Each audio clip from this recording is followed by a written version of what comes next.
Okay बच्चों, इस video में हम लोग मैग्नेटिक डाइपोल पर बेस्ड जिस तरह के क्वेश्चंस आते हैं वो करना सीखेंगे।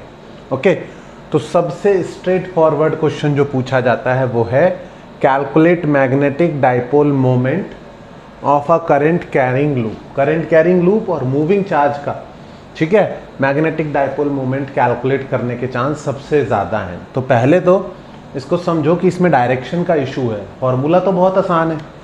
मैग्नेटिक मोमेंट का क्या फॉर्मूला बताया था पिछली वीडियो में मैंने? m vector is equals to n i a vector.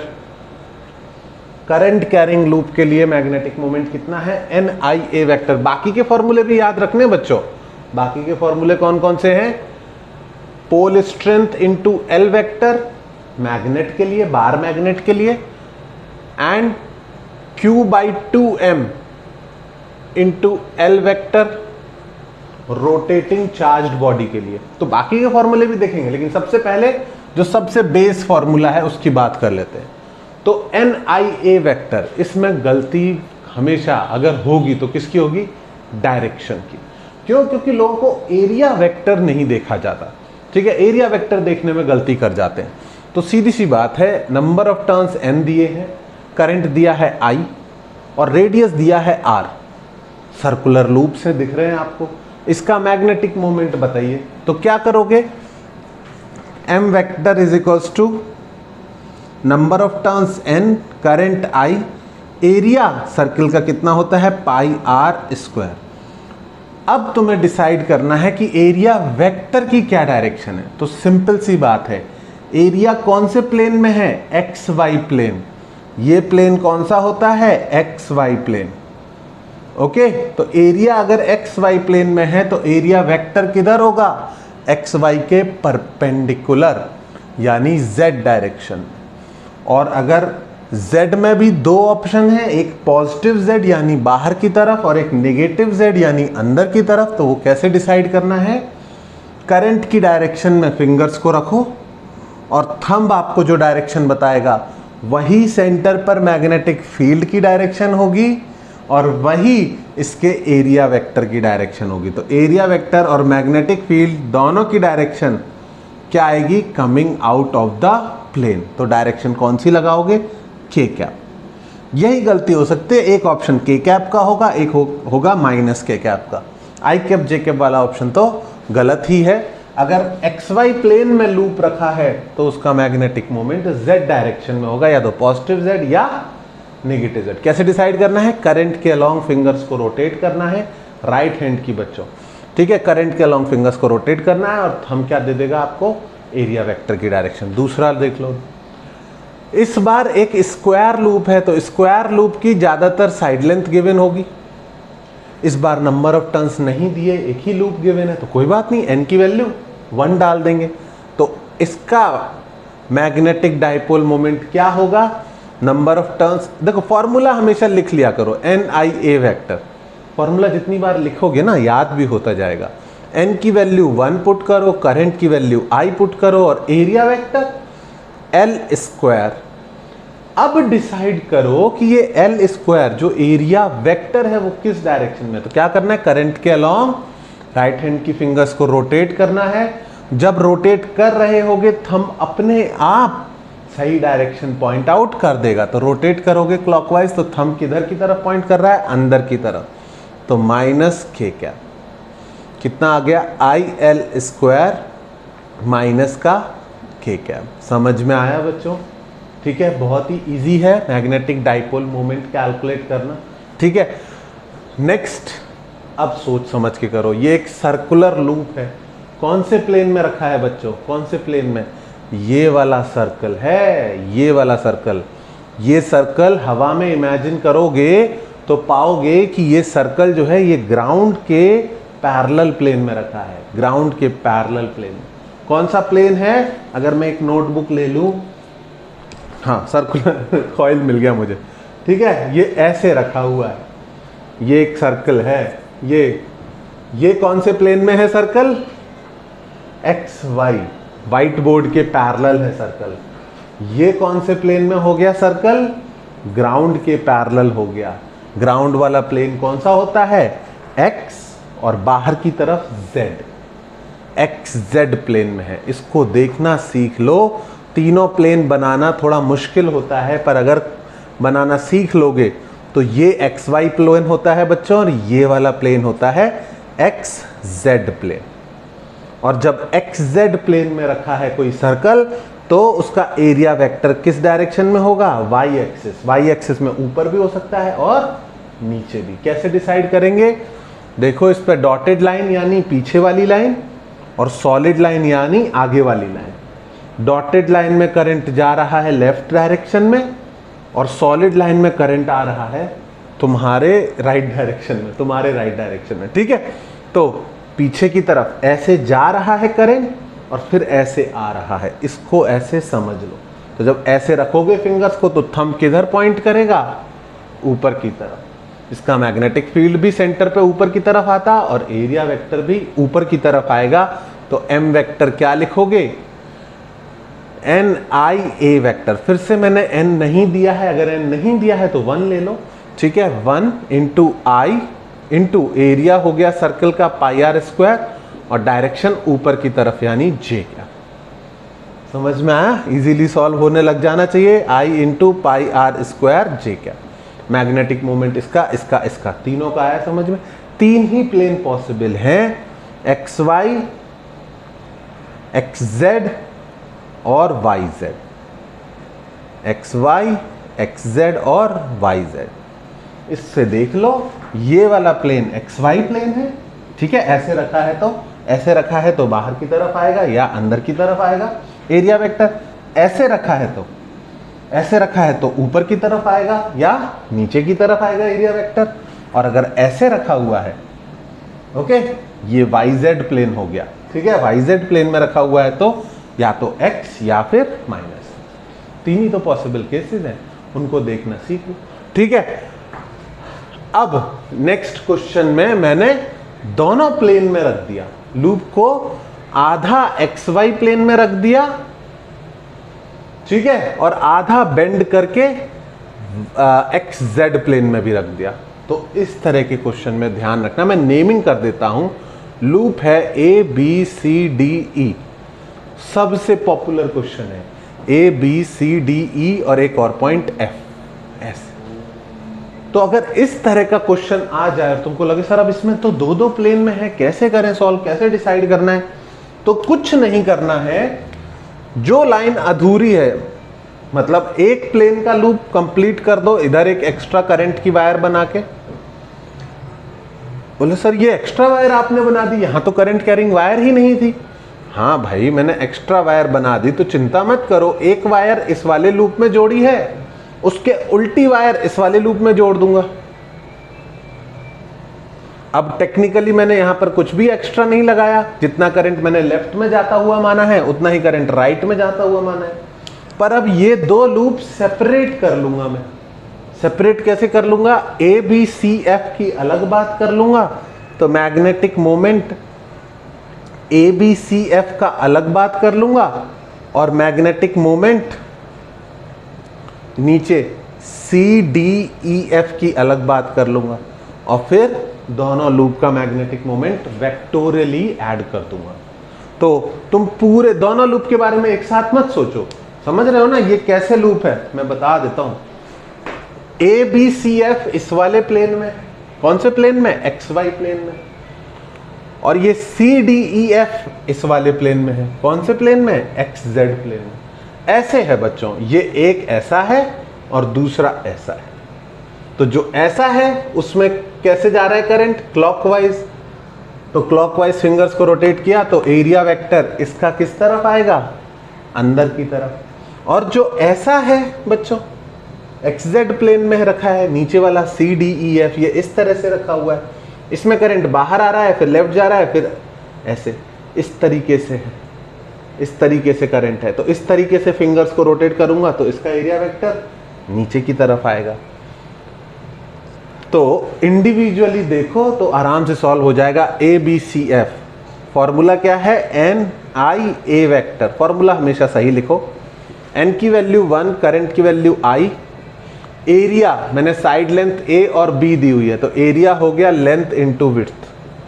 Direction की बात है, डायरेक्शन ही सबसे इंपॉर्टेंट है। तो इसको क्लॉकवाइज करंट जा रहा है, क्लॉकवाइज फिंगर्स को रोटेट किया तो थंब किधर पॉइंट करेगा, अंदर की तरफ। क्लॉकवाइज फिंगर्स को रोटेट करोगे तो थंब अंदर, अंदर मतलब माइनस के कैप। और अब इसके लिए भी N I A vector, N is 1, I is I, area की वैल्यू इसकी भी a इंटू बी है, पर इसका एरिया वेक्टर किस तरफ पॉइंट करेगा, ऐसे रोटेट करना है। ये नहीं समझ में आता है तो इसका प्लेन समझ लेना, ये टेढ़े प्लेन में नहीं है, एक्स एक्सिस और जेड एक्सिस के बीच है, ये 3D में फिगर है, इस तरह से है प्लेन। समझ रहे हो, अच्छे से लिखा होता है क्वेश्चन में, एक्सप्लेन करते हैं, प्रॉपर एक्स जेड एक्सिस बना के देते हैं। ऐसा मत सोचो कि हमें कैसे समझ में आएगा, एक्स और जेड एक्सिस बना के भी देते हैं, ठीक है। तो एक्स जेड मतलब कौन सा प्लेन, ग्राउंड वाला प्लेन, ग्राउंड के पैरेलल, तो इस वाले प्लेन में है। और करंट कैसे आ रहा है, इधर से बाहर, फिर लेफ्ट, फिर अंदर, फिर राइट, बाहर लेफ्ट अंदर राइट, बाहर लेफ्ट अंदर राइट, इस तरीके से, ठीक है। ऐसे ही फिंगर को रोटेट किया, तो ऐसे ही फिंगर्स को रोटेट करेंगे। जब फिंगर्स को ऐसे रोटेट करेंगे तो किधर आएगा थंब, नीचे की तरफ, माइनस जे क्या। बस इसकी डायरेक्शन देखना सीख जाओ, फिर इस क्वेश्चन का इतनी औकात नहीं है कि तुम्हारा क्वेश्चन गलत करा दे। आई ए बी माइनस का के कैप प्लस जे कैप। अगर कोई मैग्नीट्यूड पूछ लेता है इसका तो मैं मैग्नीट्यूड निकाल देता, वो आ जाता √2 आई ए बी, क्योंकि आई जे कैप प्लस के कैप है, जब स्क्वायर अंडर करोगे तो वो √2 टाइम्स आ जाएगा, ठीक है। अगर एक्स आई कैप प्लस एक्स जे कैप लिखा है तो मैग्नीट्यूड √2x ही आएगा, ओके। तो ये मेन जो सबसे इजी और सबसे कॉमन जो क्वेश्चन है वो ये वाले हैं, calculate magnetic dipole moment of a current carrying loop. इससे एक लेवल ऊपर कौन सा है, जिसमें चार्ज मूव हो रहा है और मैग्नेटिक डाइपोल मोमेंट निकाला है, वो अभी बताता हूं, पहले इसको नोट डाउन करो। ओके बच्चों, तो सेकेंड टाइप का जो क्वेश्चन है उसमें आपको क्या दिखाई दे सकता है, calculate magnetic moment of the given system consisting of moving charge particle. तो मूविंग चार्ज पार्टिकल का मैग्नेटिक मोमेंट कैलकुलेट करने को आ गया, ठीक है। मैग्नेटिक मोमेंट किसका आ गया, मूविंग चार्ज, एक चार्ज सर्कल में घूम रहा है, आर रेडियस के सर्कल में घूम रहा है v स्पीड से, q चार्ज है, इसका मैग्नेटिक मोमेंट बताइए। तो आपको ये समझ में आना चाहिए कि मूविंग चार्ज को भी एक करंट कैरिंग वायर की तरह सोचा जा सकता है, यानी फॉर्मूला अभी भी मैग्नेटिक मोमेंट का कौन सा चल जाएगा, पहला वाला NIA। हालांकि इसकी मदद से मैं दूसरा फॉर्मूला 1 सेकंड में प्रूव कर दूंगा ताकि तुमको दोनों पता हो। तो magnetic moment m vector is equals to NIA में, ठीक है, number of turns, total number of turns होते हैं बेटा, इसको कैपिटल N से लिखते हैं क्योंकि स्मॉल n से ज़्यादातर number of turns per unit length को लिखते हैं, तो वो कंफ्यूजन ना हो इसलिए मैं कैपिटल N ही कर दे रहा हूँ। NIA में क्या करेंगे, नंबर ऑफ टर्न्स, कितने नंबर ऑफ टर्न्स हैं, एक ही चार्ज है तो 1। करंट को क्या लिखेंगे, चार्ज पर यूनिट टाइम, कौन सा टाइम, सर्कुलर मोशन का टाइम पीरियड वाला टाइम, उसको 2π/ω भी लिख सकते हैं, और डिस्टेंस, सर्किल में कितनी डिस्टेंस चलता है particle, 2πr upon speed v भी लिख सकते हैं। ये लिखें या ये लिखें, एक ही बात है। तो Q/T इंटू एरिया, सर्किल का एरिया कितना आएगा, πr²। तो ये हो गया Q upon 2πr upon v into πr²। पाई से पाई गया, r से एक r गया, अच्छे से देख लेना क्या किया था, QVR/2, QVR/2, ये किसका आया, इस चार्ज पार्टिकल का मैग्नेटिक मोमेंट। डायरेक्शन, डायरेक्शन तो देखना बहुत आसान है, जैसे ही इसका सर्कुलर मोशन आपको दिख रहा है तो इस बार करंट पीछे से लेफ्ट जा रहा है, पीछे वाली लाइन को डॉटेड बना देता हूँ, पीछे से लेफ्ट जा रहा है, आगे से राइट आ रहा है, तो पीछे से लेफ्ट, आगे से राइट, समझ में आया। फिंगर्स को ऐसे रोटेट करना है, पीछे से लेफ्ट, आगे से राइट। जब ऐसे रोटेट करोगे फिंगर्स को तो थंब क्या दिखा देगा, एरिया वेक्टर की डायरेक्शन। एरिया वेक्टर किस तरफ आया, ऊपर की तरफ। तो NIA में एरिया पर ही वेक्टर है, तो एरिया वेक्टर ऊपर की तरफ, तो ये हो गया J कैप। पॉइंट चार्ज के लिए QVR/2 याद भी रख सकते हो और कैलकुलेट करना सीख लो तो बहुत ही अच्छी बात है। लेकिन इसके बाद पॉइंट चार्जेस नहीं है, कोई दूसरे टाइप के चार्जेस हैं, तो उसमें क्या करना है, तो इस QVR/2 में ऊपर नीचे किससे मल्टीप्लाई कर दो, इस QVR, यहां पर हम फॉर्मूला डिराइव कर रहे हैं, बाकी सारे केसेस के लिए क्या करना है, तो जो पॉइंट चार्ज है बहुत सारे पॉइंट चार्ज से मिलके एक सॉलिड बॉडी बन जाती है। तो बहुत सारे पॉइंट चार्जेस से मिलके अगर सॉलिड बॉडी बन गई है तो ऊपर नीचे m से मल्टीप्लाई कर दो। ये m कौन सा वाला है, मास वाला, ऑब्जेक्ट का मास, तो Q/2m, ठीक है। उस m से, m वेक्टर से कंफ्यूज ना करो इसलिए कैपिटल M लिख देता हूं, Q/2m इंटू mvr। ये क्या बन गया, सर्कल में घूमते हुए पार्टिकल का angular momentum. mvr sin theta होता है 90 डिग्री पे, mvr आ जाता है। तो ये बन गया एक नया फॉर्मूला Q/2m, ठीक है बेटा। m मास वाला कैपिटल M लिख रहा हूं, पर बुक्स में ज्यादातर स्मॉल m भी लिखा होता है, यहां भी m यहां भी m, बड़ा कंफ्यूजन होता है। तो प्लीज अपने दिमाग में, दिल में क्लियर रखना, ये वेक्टर वाला मैग्नेटिक मोमेंट वाला m है और ये m जो है ये मास वाला है। ओके, तो Q/2m, mvr को क्या लिख सकते हैं, एंगुलर मोमेंटम L वेक्टर। बोलते सर यही फॉर्मूला क्यों नहीं सबके लिए यूज कर लेते, क्योंकि इन सब का एंगुलर मोमेंटम आपको किससे लिखना पड़ेगा, एंगुलर मोमेंटम लिखना पड़ेगा moment of inertia into angular velocity. जैसे मोमेंटम होता है mass into velocity, angular momentum होता है moment of inertia into angular velocity. तो ये वाला फॉर्मूला यूज करेंगे। इसका मतलब ये वाला क्वेश्चन सॉल्व करने के लिए आपको रोटेशन थोड़ा बहुत आना चाहिए, आपको मोमेंट ऑफ इनर्शिया पता होना चाहिए। अगर एक रिंग दी हुई है और उस पर Q चार्ज है और वो भी सर्कल में ऐसे ही घूम रही है विद एंगुलर वेलोसिटी ओमेगा, और कोई पूछे इसका मोमेंट ऑफ इसका मैग्नेटिक मोमेंट बताओ, तो क्या करोगे, m vector is equals to, ऊपर ही लिखा था फॉर्मूला, नीचे फिर से डिराइव कर दिया, ठीक है, Q/2m into angular momentum L। Angular momentum कहां से लाओगे, moment of inertia into angular velocity. Moment of inertia, अब रोटेशन है, रोटेशन में रिंग का मोमेंट ऑफ इनर्शिया होता है mr², डिस्क का होता है mr²/2 और रॉड का होता है ml²/12। तो अलग अलग वैल्यूज हो सकती है, ओमेगा में ओमेगा।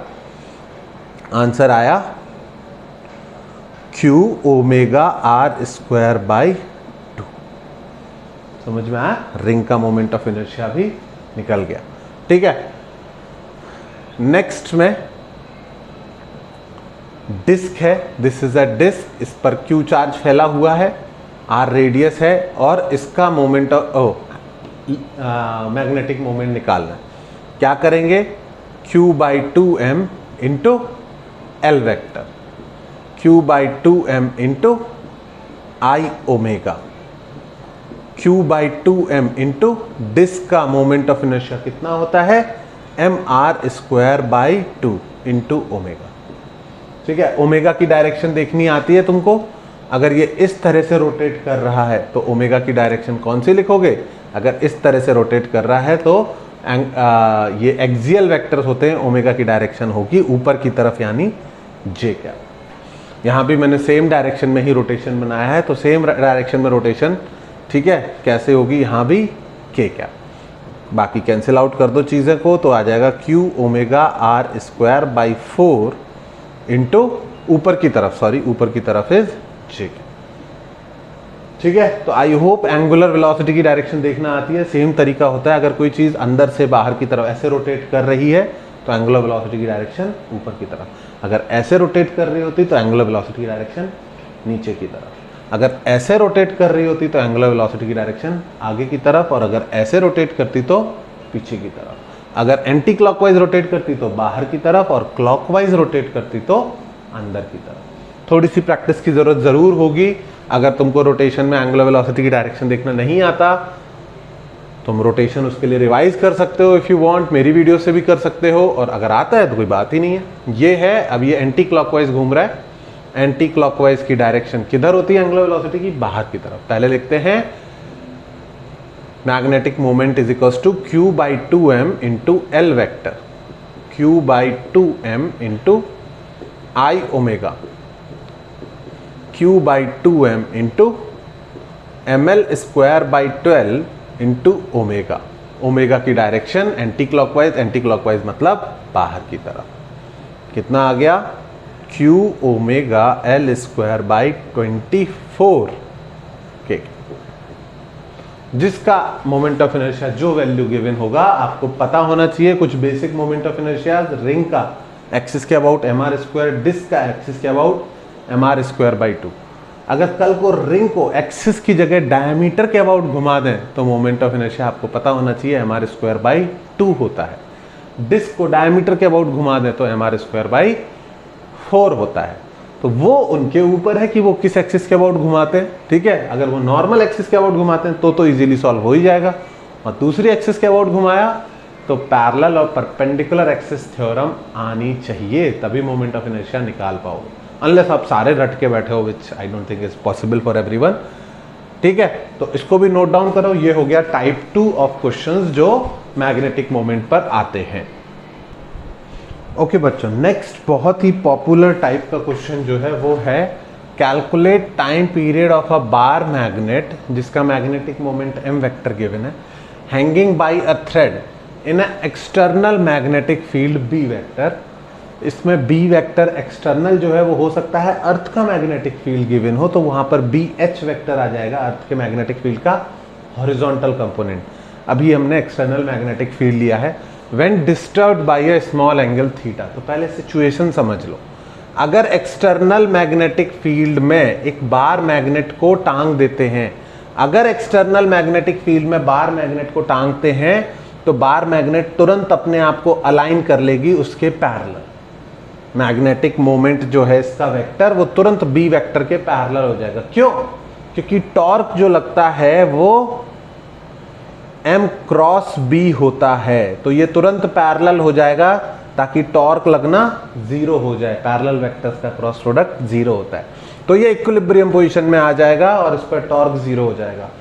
अब बोला है कि इसको स्लाइटली रोटेट कर दिया। बच्चों अगर स्लाइटली रोटेट कर दिया तो आपने इसका इक्विलिब्रियम डिस्टर्ब कर दिया, इसको थीटा डिग्री से रोटेट कर दिया आपने। अगर इसको स्लाइटली रोटेट किया तो अब इक्विलिब्रियम डिस्टर्ब हो गया। इक्विलिब्रियम डिस्टर्ब हो गया तो ये SHM करने लग जाएगी। जैसे ही छोड़ोगे रोटेट करके वैसे ही ये आगे पीछे इस तरीके से SHM करने लग जाएगी, ठीक है। तो इक्विलिब्रियम पोजीशन में ऐसे थी, आपने थोड़ा सा डिस्टर्ब किया तो ये SHM करेगी। अभी तो मेरा SHM डैम्ड SHM में तुरंत रुक जा रहा है, पर अगर वो टॉर्क ऐसे ही लगता रहे तो ये ऐसे ऐसे ऐसे ऐसे रोटेट करेगी। इक्विलिब्रियम पोजीशन ऐसी थी, थोड़ा सा टेढ़ा करके छोड़ा तो इस तरीके से SHM करने लग जाएगी। तो SHM का टाइम पीरियड निकालना है अगर, तो क्या करना पड़ेगा, इस पर टॉर्क लिखना पड़ेगा। इसको थोड़ा सा थीटा डिग्री से रोटेट किया,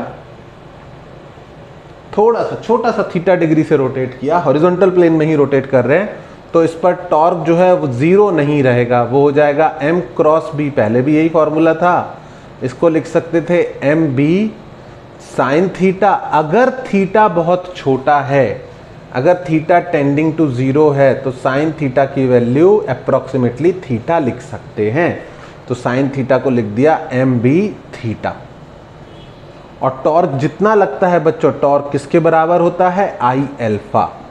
टॉर्क लगने से एंगुलर एक्सेलरेशन आता है, जैसे फोर्स लगने से एक्सेलरेशन आता है। तो torque is equals to I alpha. तो एल्फा की value I M B by I into theta. और बच्चों एक चीज और याद रखना, अगर तुमने क्लॉकवाइज रोटेट करके छोड़ा है तो टॉर्क एंटी क्लॉकवाइज लगेगा, तो यहां पर इसकी डायरेक्शन थीटा की डायरेक्शन के उल्टी आएगी, तो there will be a negative sign also. जैसे ही इस सिचुएशन पे पहुंचो, इसको कंपेयर करो, किससे कंपेयर करो, SHM की बेस इक्वेशन से, which was minus omega square X. ये SHM की मेन इक्वेशन थी और ये एंगुलर SHM की मेन इक्वेशन थी। A is equals to minus omega square X भी SHM कॉज करेगा, alpha is equal to minus omega square theta भी SHM कॉस करेगा, और दोनों ही केस में टाइम पीरियड रहेगा 2 पाई बाई ओमेगा। ठीक है, अगर SHM रिवाइज किए टाइम हो गया है तो now is the time to revise SHM। Time period आएगा 2 pi by omega. Omega square की वैल्यू कितनी है, MB बाई आई, तो इसका रूट हो जाएगा ओमेगा और उसका उल्टा यानी I अपॉन MB। इतनी चीजें चाहिए टाइम पीरियड निकालने के लिए। I यहां पर मोमेंट ऑफ इनर्शिया है,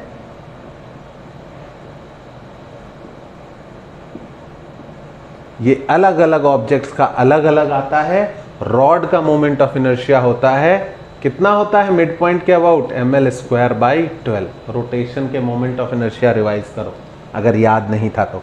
ठीक है, अभी मैं वैल्यूज पुट नहीं कर रहा हूं, मुझे फॉर्मूला जैसा कुछ डिराइव करना था। 2 pi under root I upon MB। ये होगा किसी भी मैग्नेटिक डाइपोल का, अगर मैग्नेटिक फील्ड के अंदर SHM हो रहा है तो उसका टाइम पीरियड। ठीक है, रटो मत इसको प्लीज, 2 लाइन का प्रूफ है, 2 बार 3 बार लिख के देख लो, याद रहेगा। JEE 2020 में इस पे क्वेश्चन आया। ठीक है, मेंस का ही होगा मेरे हिसाब से। करंट कैरिंग लूप दिया था रिंग शेप का। ठीक है, ठीक है, उसमें I करंट फ्लो हो रहा है, एक A रेडियस है और एक्सटर्नल मैग्नेटिक फील्ड में टंगा हुआ था। एक्सटर्नल मैग्नेटिक फील्ड में टंगा हुआ है और फिर बोल दिया था कि इसको थोड़ा सा डायमीटर के अबाउट रोटेट करके छोड़ दिया, बताइए टाइम पीरियड कितना होगा। तो अगर फॉर्मूला याद है तो डायरेक्टली करो, और नहीं याद है तो 2 लाइन में प्रूफ करो उसको। ठीक है, प्रूफ करना 2-3 बार लिख के देख लो, हमेशा की कहानी खत्म हो जाएगी। अभी तो मुझे भी याद है, time period is equal to 2 pi under root I upon MB। अब सोच समझ के रिंग का सब कुछ कैलकुलेट करना है। मोमेंट ऑफ इनर्शिया रिंग का कितना होता है, मास मान रहा हूं M, तो capital M R square by 2। 2 क्यों आया, क्योंकि डायमीटर के अबाउट मोमेंट ऑफ इनर्शिया लिखा है। रिंग का मोमेंट ऑफ इनर्शिया उसकी अपनी एक्सिस के अबाउट mr स्क्वायर होता है, पर डायमीटर के अबाउट mr स्क्वायर बाई 2 होता है। रेडियस a दी हुई थी तो ma स्क्वायर बाई 2। पहली चीज समझ में आई। दूसरी चीज ये क्या है, डाइपोल मोमेंट। m वेक्टर कितना होता है, NIA वेक्टर। ओके, यहाँ पर मैग्नीट्यूड पुट करेंगे तो मैग्नीट्यूड में वेक्टर हटा देंगे तो हो जाएगा n नंबर ऑफ टर्न्स, शायद 1 ही दिए थे, मुझे याद नहीं एग्जैक्टली क्वेश्चन में, n मान लेते हैं। I हो गया, एरिया कितना हो जाएगा, पाई R स्क्वायर। रेडियस R की जगह A दी थी तो ये हो गया मैं। और मैग्नेटिक फील्ड B तो एक्सटर्नल दिया ही हुआ था, उसकी वैल्यू B दी थी। सारी वैल्यूज यहाँ उठा के पुट कर दो, आंसर आ जाएगा। ये काम आसान है, पर ये याद होना चाहिए या फिर इसका प्रूफ आना चाहिए। समझ में आया? तो SHM के क्वेश्चन, ठीक है, 2020 में आ रहे हैं, 19 में भी आया था, नीट में भी पहले एक आ चुका है। तो इस टाइप का भैया बहुत इंपॉर्टेंट है, इसको प्लीज कवर कर लेना। ठीक है, एक और टाइप बचा, अभी बताता हूँ, पहले इसको नोट डाउन कर लो तुम लोग। ओके बच्चों, लास्ट टाइप जो है वो ये है कि अगर एक मैग्नेटिक फील्ड के अंदर रखी हुई है, ध्यान से सुन लो, एक मैग्नेट एक एक्सटर्नल मैग्नेटिक फील्ड के अंदर रखी हुई है, हमेशा ज़रूरी नहीं है पैरेलल रखी हो सकता है किसी एंगल थीटा पर रखी हो, इस तरह से भी रखी हुई हो सकती है। तो अगर कोई मैग्नेट एक एक्सटर्नल मैग्नेटिक फील्ड के अंदर रखी है तो उसका डाइपोल मोमेंट होता है, मैग्नेटिक डाइपोल मोमेंट, यहाँ से यहाँ की तरफ, साउथ पोल से नॉर्थ पोल की तरफ, ये होता है डाइपोल मोमेंट। और ये मैग्नेटिक फील्ड है। तो बच्चों अगर इसका एंगल पता चल जाए विद मैग्नेटिक फील्ड तो पोटेंशियल एनर्जी का फॉर्मूला होता है -mb cos थीटा। और एंगल नहीं पता है तो डॉट प्रोडक्ट निकालने का कोई और तरीका होगा, लेकिन हमेशा फॉर्मूला यही रहेगा -m.b वेक्टर। या तो एंगल गिवन होगा या फिर आई कैप जे कैप में कुछ गिवन होगा ताकि डॉट प्रोडक्ट तुम निकाल सको। तो इसको समझ लो। क्या समझना है कि 3 तरीके से मैग्नेट रखी हो सकती है, मतलब हजारों तरीके से रखी हो सकती है, लेकिन 3 मोस्ट कॉमन है। m vector parallel to b vector, इस केस में पोटेंशियल एनर्जी आएगी माइनस एम डॉट बी, तो माइनस एम बी, या फिर इस तरीके से, तो इस केस में पोटेंशियल एनर्जी आएगी माइनस एम बी कॉस 90, कितना हो गया 0, यहां पर था कॉस 0, तो कॉस 0 कितना होता है 1, तो माइनस एम बी आ सकती है, 0 हो सकती है पोटेंशियल एनर्जी, या फिर उल्टी डायरेक्शन में रखा हुआ है तो पोटेंशियल एनर्जी आएगी minus M B cos 180 degree, तो ये हो गया potential energy plus M B. तो बच्चों इस केस में मैक्सिमम पोटेंशियल एनर्जी है, इसमें मिनिमम पोटेंशियल एनर्जी है। तो प्लीज़ समझना, किसी पहाड़ पे अगर आप चढ़ गए और फिर वैली में उतर गए तो मैक्सिमम पोटेंशियल एनर्जी पर क्या होता है, अनस्टेबल इक्विलिब्रियम, और मिनिमम पर क्या होता है, स्टेबल इक्विलिब्रियम। ठीक है, स्टेबल इक्विलिब्रियम, अनस्टेबल इक्विलिब्रियम। तो जहां मैक्सिमम है पोटेंशियल एनर्जी, ये कौन सी सिचुएशन है, अनस्टेबल इक्विलिब्रियम, और जहां मिनिमम है ये कौन सी सिचुएशन है, स्टेबल इक्विलिब्रियम। ठीक है, ये बना दिया, ये भी बना दिया, ये भी बना दिया, अब तो याद रहना चाहिए तुमको। ठीक है, और क्वेश्चन या तो पूछा जाएगा कौन सी सिचुएशन है, या फिर दिया होगा अनस्टेबल इक्विलिब्रियम से स्टेबल इक्विलिब्रियम में ले जाना है, या स्टेबल इक्विलिब्रियम से अनस्टेबल इक्विलिब्रियम में ले जाना है, कितना वर्क करना पड़ेगा। तो कैसे निकालोगे वर्क डन, ये पार्ट सॉल्व करके दिखा रहा हूं। वर्क डन निकालना है तो हमेशा final potential energy minus initial potential energy, धीरे धीरे रोटेट कर रहे हैं, काइनेटिक एनर्जी का कोई रोल नहीं है, धीरे धीरे रोटेट कर रहे हैं, एक्सटर्नल फोर्स का वर्क डन आएगा, final potential energy minus initial potential energy. बस इनिशियल फाइनल देख लेना, पैरेलल टू एंटी पैरेलल ले जाना।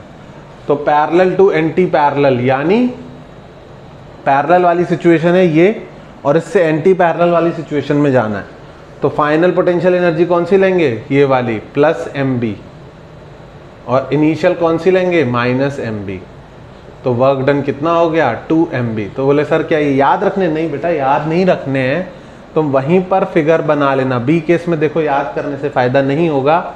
मैग्नेटिक फील्ड में कौन सी सिचुएशन से कौन सी सिचुएशन में ले जाना है मैग्नेट को, परपेंडिकुलर, पहले परपेंडिकुलर रखा हुआ है मैग्नेट, और फिर घुमा के where magnetic field and magnetic moment makes 120 degree angle with each other. तो पहले परपेंडिकुलर वाली सिचुएशन थी, और फिर ऐसे कर दिया, कैसे कर दिया कि ये दोनों एक दूसरे के साथ कितना एंगल बनाए, 120 डिग्री नॉर्थ साउथ। इससे इस सिचुएशन में ले जाने का वर्क डन निकालना है। तो क्या करोगे बच्चों, इनिशियल पोटेंशियल एनर्जी निकालोगे, U1 अभी लिखा हुआ है तो यूज कर रहे हैं, 0 होगा, और फिर फाइनल वाला निकालोगे U2। U2 कैसे निकालोगे, पेशेंस से, धैर्य से निकालोगे। ठीक है, मैं थोड़ा जल्दी जल्दी कर रहा हूँ, आई अंडरस्टैंड, वीडियो काफ़ी लंबी हो गई है। तो minus M B cos 120 degree, negative की ही गलती होगी इस क्वेश्चन में होगी, तो कॉस 120 होता है -1/2, तो कितनी हो गई, mb/2। तो वर्क डन कैसे आएगा, वर्क डन आएगा final potential energy mb/2 minus initial potential energy 0 which is this. तो इनमें से किसी भी एक सिचुएशन से दूसरे में अगर मैग्नेट को रोटेट करना है तो वर्क डन पूछा जा सकता है, और आप बड़े आसानी से निकाल सकते हो। इसी एग्जाम्पल को दोबारा कर लो बिना ये सॉल्यूशन देखे, तो भी क्लियर हो जाएगा, तो भी समझ में आता है। ठीक है, तो ये है मेनली जो क्वेश्चंस पूछे जाते हैं। इसके अलावा भी बहुत क्वेश्चंस हैं, क्वेश्चंस कभी खत्म नहीं होंगे, उनको मैं किसी और वीडियो में कवर करूंगा। Okay, thank you very much बच्चों वीडियो देखने के लिए। Please subscribe to my channel and tell other good people about it.